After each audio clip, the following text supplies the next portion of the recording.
Hello everyone.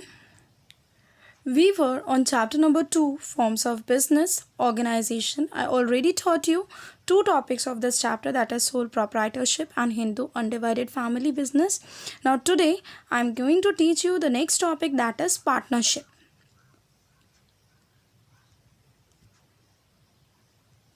Now, what is partnership? When we talk about partnership, it is the association of two or more individual. So here the two or more individual agree to pursue business activities for a common objective, means there is one common objective or the goal that they want to meet, and they agree to conduct that business. Okay, and they provide the capital investment, and they are also specialized, having specialized skills, and they agree to share the risks.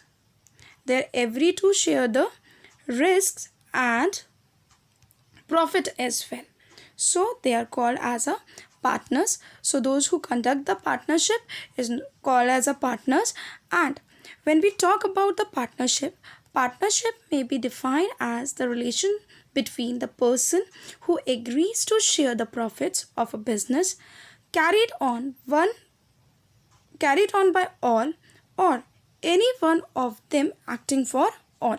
Means it's not compulsory both of them take the decision or both of them should be present at the time. Sometimes one person also carried out the business on behalf of the another, and the another act as a partner in that business. Okay, that all types of partners and the different varieties of the partners I will tell you. First of all, just you understand right now that the partnership is one association that is carried by two or more individuals, and they agree to pursue the business for sharing the profits. Okay, now the next is feature of partnerships. Now what is the features? Various features are there. So the first, I forgot to write over here, the first is what? Beta formation. So the first feature is what? When we talk about the partnership, it is formed under the Indian Partnership Act 1932. Okay, remember this. And it is this act, the Partnership Act 1932, governs the partnership form of business. Okay, so it is governed by the agreement, and that agreement is to be written and oral. Okay, and it will depend on a situation. If partners want to get that agreement in written, they written it, or they write it down, and if they are agree to do it orally, then they are free to do so. Okay, the agreement states that the terms and the condition of how the partners shall share their responsibilities. Okay, how they share their responsibilities, and about the profit, about the loss, all the things mentioned in this agreement. Okay, and the way they conduct the business, everything mentioned in this. And it is important that the business should be lawful. Now the next feature is it has two or more members. As I told you, when we talk about partnership, two or more individuals are involved in it. Now the next is lawful business. Beta, how it's a lawful business? Because it's involved agreement under the Indian Partnership Act 1932, and it explains all the manner in which the partners will want to conduct the business. So it is important and it is lawful. Okay, now the next is risk bearing and sharing of profits. When we talk about any business, okay, it involves risk. As I told you, many uncertainties are there. Okay, all time the person not able to earn profit, many of the risk associated with the business. So same here, when we talk about the partnership, it involves the risk, and of course the person wants to carry out the business for profit earning. So the one of the feature is risk bearing and sharing of profit. So when we talk about the partners, both the partners are work as a team. Okay, so they share the profit and losses, and how they are going to share that profit and losses, it's predetermined. Okay, it's a predetermined ratio, means they whatever the share of a person is in that partnership firm, so as per their share, or they share the risk and profit, because it's not possible that when it's a profit only one partner take the whole profit, and when there is a loss then the B partner asks the A to pay that all loss. Okay, it's not possible. So because they are working as a team, so they are share that profit and loss in one predetermined ratio, so that it act as, you can say, they shared equally. Okay, now this, how, why they share it equally better, so that it reduce the risk of an individual, because partners are two or more than two. But when we talk about the sharing of profit and losses, means it's individually, of course, na, the individual person take the profit, and of course individual is responsible for paying the loss. So if it comes to pay the loss individually, then one person only suffer from loss, sometimes it may happen. So that's the reason it's a equal predetermined distribution of the profit, and the loss ratio is predetermined. Okay, now the next is mutual agency. What is mutual agency, beta? It's a relationship. Okay, mutual agency relationship means what, beta? It's when we talk about the partnership firm, partners are there, two or more partners are there. Okay, so they act as a owner, or they act as an agent of the firm also. Okay, or they act as an agent to other partners also.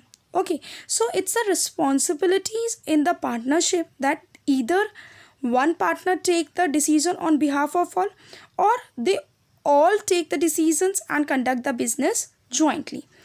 Okay, and when we talk about a partnership act as, partners act as an agent, means one partner represents the firm, the partnership firm. Okay, so whatever the decision he is taking, that binds on all of the other persons. Like I am giving you one example. Suppose that Rahul is a partner, okay, and he is partner in one medical company. Okay, so what he do, he just make one contract with the another medical agencies, that this to sell their products in Punjab.